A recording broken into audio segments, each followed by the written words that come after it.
Later on, in the 3rd year of the drought, the Lord said to Elijah, "Go and present yourself to King Ahab. Tell him that I will soon send rain." So Elijah went to appear before Ahab. Meanwhile, the famine had become very severe in Samaria. So Ahab summoned Obadiah, who was in charge of the palace. Obadiah was a devoted follower of the Lord. Once when Jezebel had tried to kill all the Lord's prophets, Obadiah had hidden 100 of them in 2 caves. He put 50 prophets in each cave and supplied them with food and water. Ahab said to Obadiah, "We must check every spring and valley in the land to see if we can find enough grass to save at least some of my horses and mules." So they divided the land between them. Ahab went one way by himself, and Obadiah went another way by himself. As Obadiah was walking along, he suddenly saw Elijah coming toward him. Obadiah recognized him at once and bowed low to the ground before him. "Is it really you, my lord Elijah?" he asked. "Yes, it is," Elijah replied. "Now go and tell your master, Elijah is here." "Oh, sir," Obadiah protested, "what harm have I done to you that you are sending me to my death at the hands of Ahab? For I swear by the Lord your God that the king has searched every nation and kingdom on earth from end to find you, and each time he was told, 'Elijah isn't here.' King Ahab forced the king of that nation to swear to the truth of his claim. And now you say, 'Go and tell your master Elijah is here'? But as soon as I leave you, the Spirit of the Lord will carry you away to who knows where. When Ahab comes and cannot find you, he will kill me.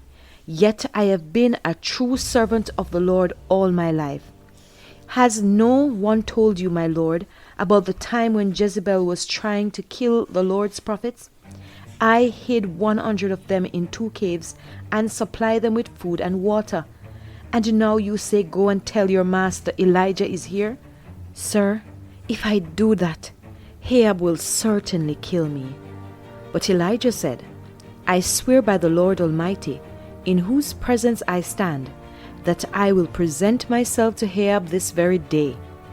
So Obadiah went to tell Ahab that Elijah had come, and Ahab went out to meet Elijah. When Ahab saw him, he exclaimed, "So it is really you, you troublemaker of Israel?" "I have made no trouble for Israel," Elijah replied. "You and your family are the troublemakers, for you have refused to obey the commands of the Lord and have worshipped the images of Baal instead. Now summon all of Israel to join me at Mount Carmel, along with the 450 prophets of Baal and the 400 prophets of Asherah, who are supported by Jezebel." So Ahab summoned all the people of Israel and the prophets to Mount Carmel. Then Elijah stood in front of them and said, "How much longer will you waver, hobbling between 2 opinions? If the Lord is God, follow him. But if Baal is God, then follow him." But the people were completely silent. Then Elijah said to them, "I am the only prophet of the Lord who is left, but Baal has 450 prophets. Now bring 2 bulls. The prophets of Baal may choose whichever one they wish and cut it into pieces and lay it on the wood of their altar. But without setting fire to it, I will prepare the other bull and lay it on the wood on the altar, but not set fire to it. Then call on the name of your God, and I will call on the name of the Lord. The God who answers by setting fire to the wood is the true God." And all the people agreed. Then Elijah said to the prophets of Baal, "You go first, for there are many of you. Choose one of the bulls and prepare it, and call on the name of your God, but do not set fire to the wood." So they prepared one of the bulls and placed it on the altar. Then they called on the name of Baal from morning until noontime, shouting, "O Baal, answer us!" But there was no reply of any kind. Then they danced, hobbling around the altar they had made. About noontime, Elijah began mocking them. "You'll have to shout louder," he scoffed, "for surely he is God. Perhaps he's daydreaming, or is relieving himself, or maybe he's away on a trip, or is asleep and needs to be wakened." So they shouted louder, and following their normal custom, they cut themselves with knives and swords until the blood gushed out. They raved all afternoon until the time of the evening sacrifice. But still there was no sound, no reply, no response. Then Elijah called to the people, "Come over here." They all crowded around him as he repaired the altar of the Lord that had been torn down. He took 12 stones, one to represent each of the tribes of Israel, and he used the stones to rebuild the altar in the name of the Lord. Then he dug a trench around the altar large enough to hold about 3 gallons. He piled wood on the altar, cut the bull into pieces, and laid the pieces on the wood. Then he said, "Fill 4 large jars with water and pour the water over the offering and the wood." After they had done this, he said, "Do the same thing again." And when they were finished, he said, "Now do it a 3rd time."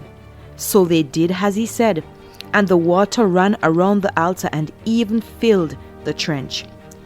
At the usual time for offering the evening sacrifice, Elijah the prophet walked up to the altar and prayed, "O Lord God of Abraham, Isaac, and Jacob, prove today that you are God in Israel and that I am your servant. Prove that I have done all this at your command. O Lord, answer me so these people will know that you, O Lord, are God and that you have brought them back to yourself." Immediately, the fire of the Lord flashed down from heaven and burned up the young bull, the wood, the stones, and the dust. It even licked up all the water in the trench. And when all the people saw it, they fell face down on the ground and cried out, "The Lord, He is God. Yes, the Lord is God." Then Elijah commanded, "Seize all the prophets of Baal. Don't let a single one escape." So the people seized them all, and Elijah took them down to the Kishon Valley and killed them there. Here ends the reading of God's holy words. We honor it by saying, "Thanks be to God." Thank you so much for tuning in today. God bless you.